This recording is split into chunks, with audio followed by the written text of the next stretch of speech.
কোন রাসায়নিক যৌগ প্রাণীর হাড়ে ও দাঁতে উপস্থিত থাকে? Calcium phosphate.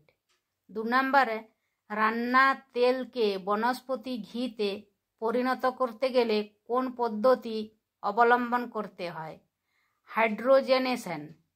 3 নম্বরে, টেফলন কি? পলিটেট্রাফ্লুরোইথিলিন। 4 নম্বরে, ব্যাটারিতে কোন অ্যাসিড ব্যবহার হয়? সালফিউরিক। 5 নম্বরে, পিভিসি কথাটির অর্থ কি? Polyvinyl chloride.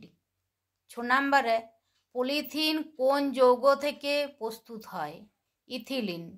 7 নম্বরে, কোন মৌল ভূমধ্যস্থ খনিজ ও শিলাতে বহুল পরিমাণে থাকে?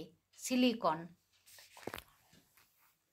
8 নম্বরে, কোন জৈব যৌগটিকে পরীক্ষাগারে প্রথম সংশ্লেষিত করা হয়? ইউরিয়া। 9 নম্বরে, পিভিসি প্লাস্টিক কিভাবে তৈরি হয়? ফিনাইল ক্লোরাইড থেকে পলিমারাইজেশন প্রক্রিয়ায়।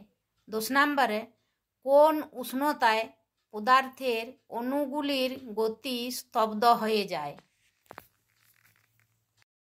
-273 ডিগ্রি সেন্টিগ্রেড। 11 নম্বরে, পারদ কঠিন হয় কোন উষ্ণতায়? -39 ডিগ্রি সেন্টিগ্রেডে। 12 নম্বরে, মোমের গলনাঙ্ক কত? 45 ডিগ্রি সেন্টিগ্রেড থেকে 56 ডিগ্রি সেন্টিগ্রেড। ভিডিওটি ভালো লাগলে শেয়ার, লাইক, সাবস্ক্রাইব করবেন।